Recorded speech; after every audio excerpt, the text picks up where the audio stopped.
In a controversial statement made during a public address in the Kundarki Vidhan Sabha, Shaukat Ali claimed that covered pilgrims engage in inappropriate behavior, including smoking chillum, drinking alcohol and causing disturbances during the annual yatra.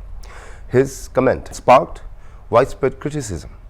हम नमाज पढ़ लेंगे 2 minute की नमाज पढ़ लिया नमाज। अरे ये सड़कें किसी के बाप की नहीं है।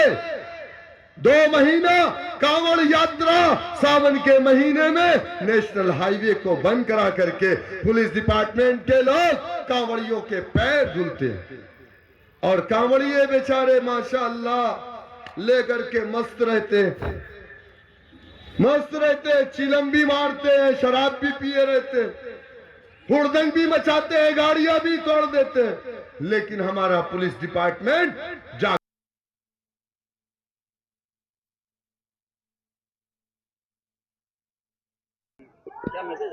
रणवीर सिंह ये कह रहे हैं कि हमारे जो पूर्वज थे वो हिंदू थे और हम ये कह रहे हैं कि रणवीर सिंह के जो पूर्वज थे वो मुसलमान थे, क्योंकि हमारा मानना यह है, हमारा अकीदा है कि इस दुनिया में सबसे पहला इंसान अगर कोई आया तो आदम अलैहिस्सलाम थे, तो यकीनन उन्हीं से नस्लें चली है। तो रणवीर सिंह भी मुसलमान थे, वो चोरी का माल चोरी कर लिए गए हैं, उनका भी डीएनए वही है जो हमारा डीएनए है, पता करिएगा तो वो भी मुसलमान ही निकलेंगे। शौकत भाई, आपने बयान दिया है कांवड़ यात्रियों को लेकर, क्या पूरा बयान था? क्या मेरी बात सच नहीं है? आप बताइए हमें कि क्या ये मुरादाबाद बरेली से लेकर के गाजियाबाद और मुरादाबाद की जो सड़कें हैं, क्या ये सड़कें सावन में 1 महीने के लिए ब्लॉक नहीं की गई? इस साल, पिछले साल 2 महीने के लिए नहीं ब्लॉक की गई? तो मैं ये पूछना चाह रहा हूँ, अगर 2 मिनट की नमाज पढ़ने पर हम पर पाबंदी है तो 1 महीना रोड को जाम करके कांवड़ियों को चलाने की कैसे आप छूट दे रहे? ये मुल्क किसी एक का नहीं है, ये सबका है, हम सब ने मिलकर के इस मुल्क को बनाया। लेकिन इस तरीके का काम करके आप बताना क्या चाह रहे हो? आप हिंदू मुसलमान को बांटने का काम कर रहे हैं, ये नाइंसाफी है। आपने इकरा हसन नसीम जहां पे मंदिर जाने पर आपने ऐतराज जाहिर किया है, मंदिर में जाने पर ऐतराज बताया। बिल्कुल मुझे ऐतराज इस बात पे है और मैं तो ये आवाम को बताना चाहूंगा, हिंदू भाइयों को बताना चाहूंगा, जो लोग अपने समाज को, अपने धर्म को, अपने मजहब को धोखा दे रहे हैं वो कभी भी किसी को भी धोखा दे सकते हैं। सर भाई, आप बार-बार ये कह रहे हैं कि किसी के बाप की सड़क खुलाई है, ये है वो, ये धमकाने वाला अंदाज क्यों?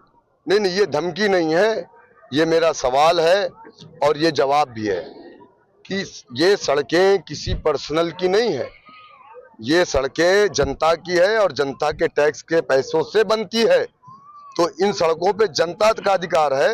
अब वो जनता हिंदू और मुसलमान नहीं बल्कि हिंदुस्तानी है। ओवैसी हुई आप मंचों से फिलिस्तीन की बात तो कर रहे हैं, लेकिन पड़ोसी देश में अल्पसंख्यकों के खिलाफ, मैं बांग्लादेश की बात कर रहा हूँ, उसका कहीं जिक्र नहीं आप मंचों से कर रहे हैं, ये मैसेज क्यों नहीं है?